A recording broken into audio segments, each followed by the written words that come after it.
Assalamualaikum warahmatullahi wabarakatuh. Bismillahirrahmanirrahim. Alhamdulillahirabbil alamin. Wassalatu wassalamu ala sayyidil mursalin, khatimin nabiyyin wa ala alihi wa sahbihi wa man tabi'a hudahu ajma'in. Amma ba'du. Pemirsa MNF TV rahimakumullah. Khilafah Abbasiyah selain memang memiliki banyak keutamaan-keutamaan yang diakui berbagai pihak, tapi di balik itu semua, kita juga bisa mengambil beberapa pelajaran di masa Khilafah Abbasiyah. Satu sisi Khilafah Abbasiyah adalah wilayah suatu masa yang memang dipenuhi dengan ilmu para ulama dengan karya-karyanya. Tapi sisi lain kita bisa memperhatikan ada beberapa hal yang terjadi di masa Khilafah Abbasiyah yang itu bisa kemudian kita jadikan iktibar untuk mengambil pelajaran ya, bagaimana khilafah yang berdiri 8 abad tersebut bisa kemudian tergantikan oleh masa berikutnya. Sebetulnya kalau kita perhatikan ya, satu sisi memang sekali lagi betul ini adalah masa kemajuan umat Islam, masa puncak peradaban Islam. Ya, bisa katakan yang demikian. Tapi kita juga harus memahami bahwa yang namanya manusia itu mengalami pasang surut keimanan. Ya. Nah, ini juga akan sangat berpengaruh pada peradaban yang dilaluinya. Di satu sisi orang banyak memuji-muji khilafah Abbasiyah dan kemudian berteori bahwa disitulah pentingnya ilmu, pentingnya ulama, ya, dan kurang memperhatikan aspek-aspek yang lainnya. Kalau kita mengkaji sejarah Khilafah Abbasiyah, ada 3 musibah besar ya, yang menimpa umat Islam di masa Khilafah Abbasiyah. Ya, meskipun memang ulama itu banyak, ya, kitab-kitab karya ulama itu luar biasa, gerakan keilmuan begitu masif. Tapi 3 musibah besar ini yang dialami umat Islam. Ya, pertama, di masa Khilafah Abbasiyah, tanah suci Palestina, Yerusalem, Al-Quds itu pernah dijajah selama kurang lebih 1 abad ya, oleh pasukan Salibis. Tentu ini musibah besar. Ya. Dari sisi bahwa tanah kaum muslimin dikuasai orang kafir itu sudah musibah. Ya, pembantaian umat Islam itu jelas musibah. Apalagi ini tanah suci kaum muslimin. Selain Mekah, Madinah tentunya. Yang terjadi dalam kurun waktu 1 abad ini luar biasa. Ya. Ini luar biasa. Gitu. Dan kekejaman pasukan Salibis terhadap kaum muslimin di masa perang salib itu sudah tidak diragukan lagi. Ini terjadi di masa Khilafah Abbasiyah. Hingga kemudian akhirnya kita tahu bahwa ada upaya penyelamatan yang luar biasa ya, dari serangkaian para pemimpin, para ulama, ya, dan berbagai pihak, ya, mulai dari masa gerakan Zankiyun, ya, sampai kemudian gerakan Ayyubiyun, akhirnya kemudian berhasil membebaskan Al-Quds kembali. Tapi ini terjadi ya, musibah ya, di masa Khilafah Abbasiyah. Yang kedua ada musibah kedua adalah dihancurkannya ibu kota Khilafah, Baghdad, ya, oleh Mongol, oleh Tatar Mongol. Bahan yang menyebabkan kaum muslimin kehilangan seorang khalifah selama 3 tahun atau 3 tahun setengah. Ya. Dan ini luar biasa gitu. Ini betul-betul membuat kekacauan luar biasa. Bagaimana tidak ibu kota negara besar bisa luluh lantah hancur. Dan ini cuma porak-porandakan dunia kaum muslimin oleh serangan Tatar Mongol. Ya, dan ini jelas musibah bagi umat Islam. Ya. Sampai akhirnya kemudian kita tahu ada upaya yang serius dari Tatar Mongol Islam seperti Sultan Belkhi Khan, ya. Kemudian juga Sultan Al-Malik Al-Zahir dari Bani Mamluk, ya. Sampai akhirnya kemudian pasukan Tatar kafir ini berhasil dikalahkan ya, di Hittin, ya. Dan itu di Palestina lagi. Gitu. Ya. Afwan, ya bukan Hittin tapi Ain Jalut. Ya. Kalau Hittin itu masa Sultan Al-Ayyubi. Nah itu musibah yang kedua. Musibah ketiga itu adalah lenyapnya negeri Andalusia yang Islam. Ini juga di masa Khilafah Abbasiyah. Negeri yang sebelumnya ya bukan wilayah Islam, kemudian dibebaskan secara Islam 7 hingga 8 abad itu, kemudian Islam mewarnai Andalusia, kemudian hilang. Ya. Hilang oleh pasukan pasangan biadab ya, Ferdinand Isabella begitu. Sehingga akhirnya kaum muslimin ya sehingga hari ini kita bisa tidak sulit ya. Sulit sekali melihat jejak-jejak Islam di Andalusia kecuali sekitar bangunan-bangunannya. Ini musibah ini terjadi di masa Khilafah Abbasiyah yang katanya yang memang menjadi puncak peradaban Islam. Ya, dikatakan bahwa di sini masa ilmu dan pengetahuan. Ya, mengapa? Ya, mengapa banyaknya ahli ilmu, mengapa banyaknya karya-karya ulama tidak bisa menjaga gitu ya kaum muslimin, ya, darah dan tanah kaum muslimin. Ya. Nah itu kalau kita perhatikan di antara yang paling penting adalah ya ilmu dan ahli ilmu itu tidak cukup untuk menjaga peradaban. Di situ harus ada upaya untuk mengamalkannya, upaya untuk memperjuangkannya, upaya untuk terus menyebarluaskannya. Nah ini yang memang kurang di masa Khilafah Abbasiyah. Ya. Baru muncul kembali nanti di masa-masa akhir. Gitu. Ya. Jadi umat Islam terlalu terlena. Gitu. Kita bisa melihat bagaimana tidak ya, futuhat Islamiyah itu berhenti di masa Khilafah Abbasiyah awal. Baru kemudian muncul kembali di masa akhir. Setelah mengalami berbagai musibah tadi. Ya.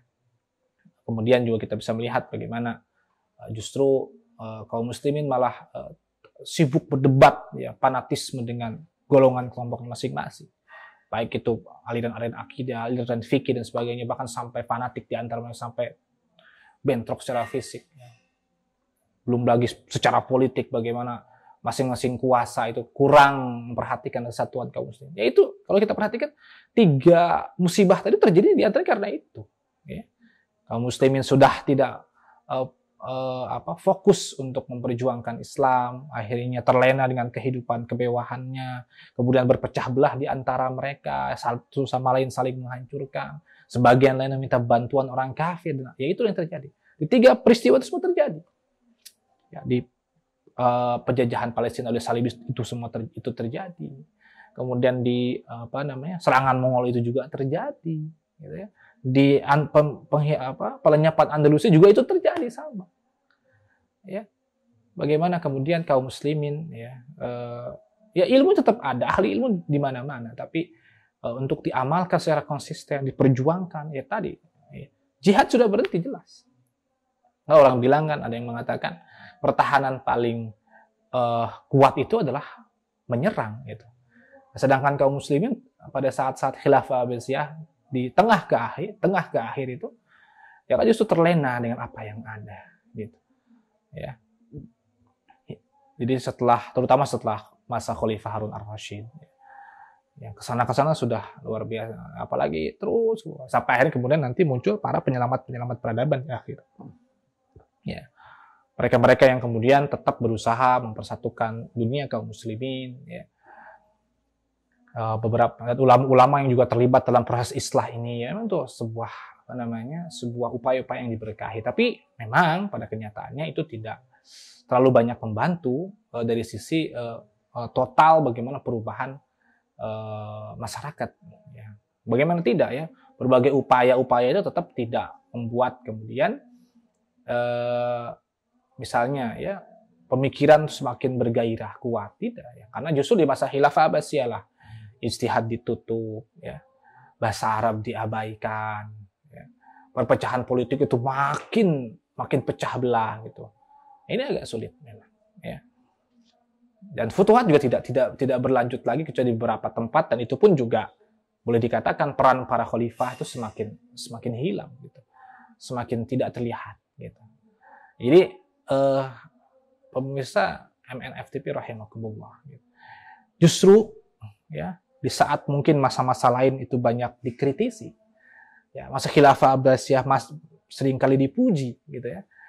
Sebetulnya ada hal-hal yang justru itu adalah hal-hal yang perlu kita cermati dan bisa kita refleksikan pada kehidupan kita hari ini. Karena walau bagaimanapun keberagaman umat Islam hari ini itu warisan dari masa khilafah Abbasiyah gitu.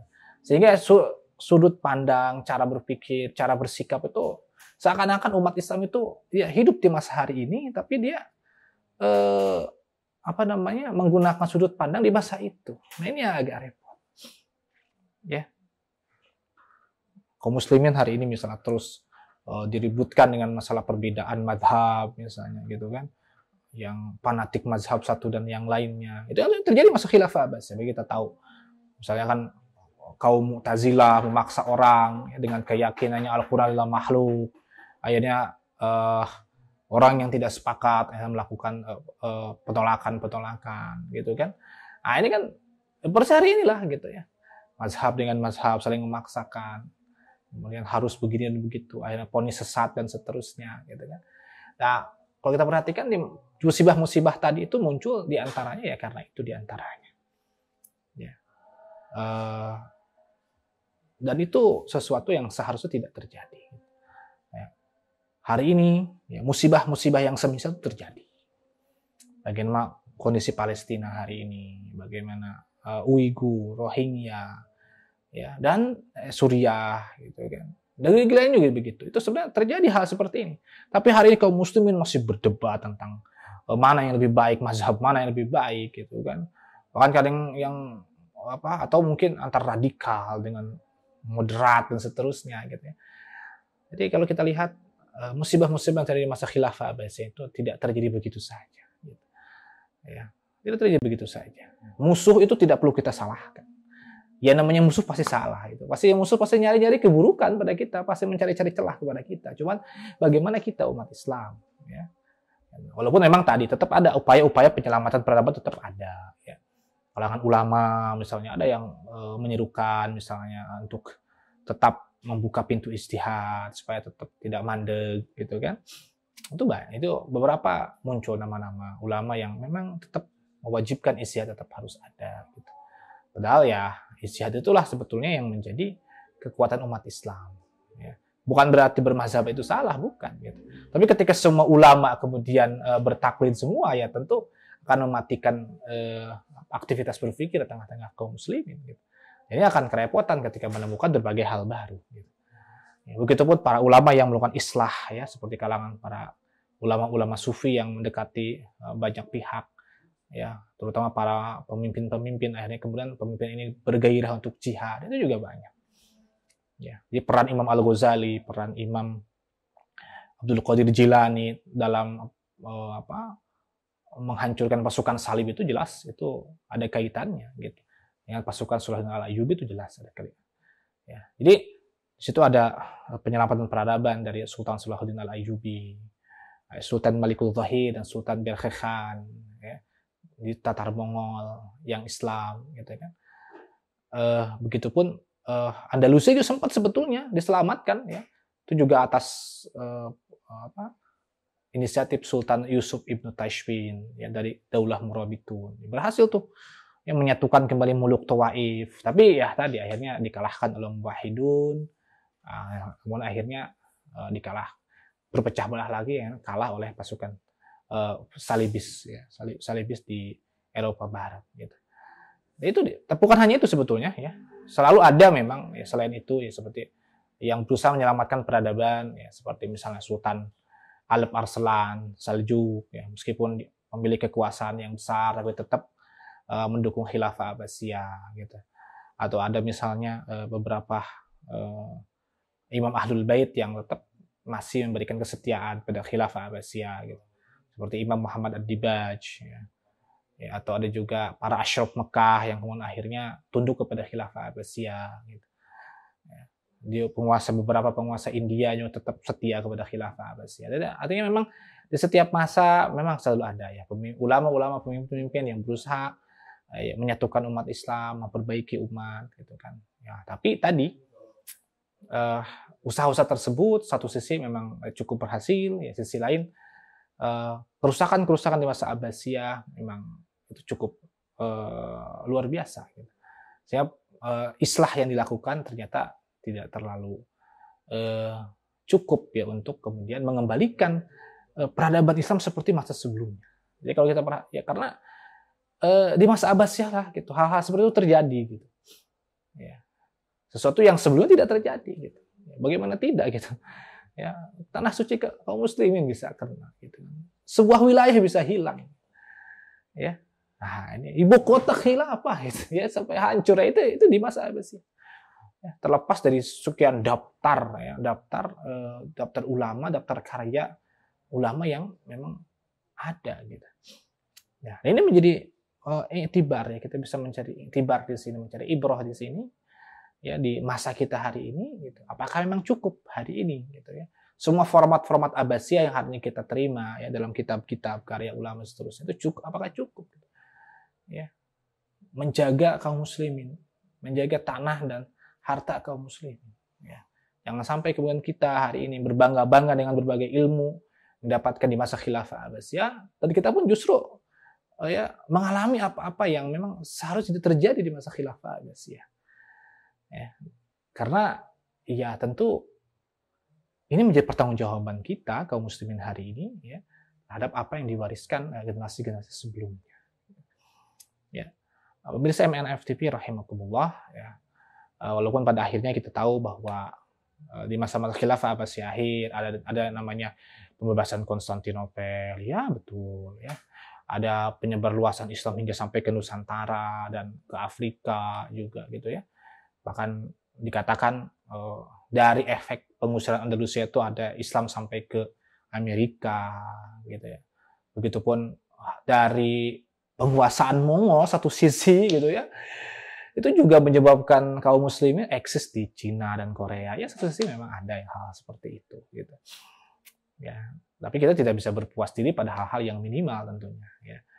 Nah, tapi kalau memang mau jujur, bagaimana kondisi khilafah Abbasiyah dengan sekarang dengan segala kekurangannya tadi, tetap masih lebih baik di masa khilafah Abbasiyah gitu. Nah, walau bagaimanapun ya, kalau kita baca misalnya Rihlah Ibnu Battutah gitu. Ya. Beliau berkeliling dunia Islam pada saat itu dan beliau ya berkeliling setelah jatuhnya Baghdad gitu ya. Dan menemukan bagaimana indahnya gitu kan dunia Islam saat itu ya. Beliau bisa berjalan ya dari ujung Maroko sampai ke Samudra Pasai Aceh gitu kan. Nah, itu menunjukkan ya betapa orang bisa keluar masuk ya di masa khilafah Abbasiyah itu tanpa paspor, tanpa visa. Tidak seperti hari ini misalnya. Ya, kaum muslimin ya apa ya, meskipun mungkin banyak hal-hal yang mungkin dianggap kurang ya, tapi tetap kita bisa melihat kondisi kaum muslimin jauh masih lebih baik ya di masa-masa kita hari ini gitu. Bagaimana kita hari ini bahkan ya masih berdebat tentang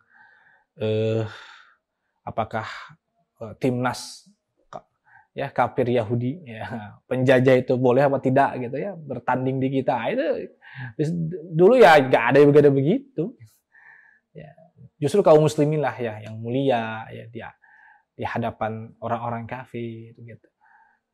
Masa khilafah Abbasiyah walau bagaimana tetap masih ya, meskipun sekali lagi tadi dengan segala kekurangannya ya. Tadi setelah pasca jatuhnya Baghdad dilanjutkan kesana-kesananya ada pembebasan Konstantinopel kan luar biasa gitu. Mongol yang menyerang malah masuk ke Islam gitu. Ya, oleh sampai hari ini kalau kita kenal Mongol Tatar ya kenalnya yang muslimin gitu. Nah, ini yang luar biasa gitu. Ini luar biasa ya. Bahkan nanti penerus kekhilafahan berikutnya adalah sesuatu yang sebelumnya tak terbayangkan ya. Yang memang hasil dari dakwah-dakwah di masa khilafah Abbasiyah. Termasuk dakwah di Nusantara itu juga ada kaitannya dengan dinamika yang terjadi di khilafah Abbasiyah gitu. Ya, demikian pemirsa MNFTV rahimahullah ya. Mudah-mudahan ada manfaatnya. Alhamdulillahirabbil alamin. Subhanakallahumma bihamdika asyhadu an la ilaha illa anta astaghfiruka wa atubu ilaik. Assalamualaikum warahmatullahi wabarakatuh.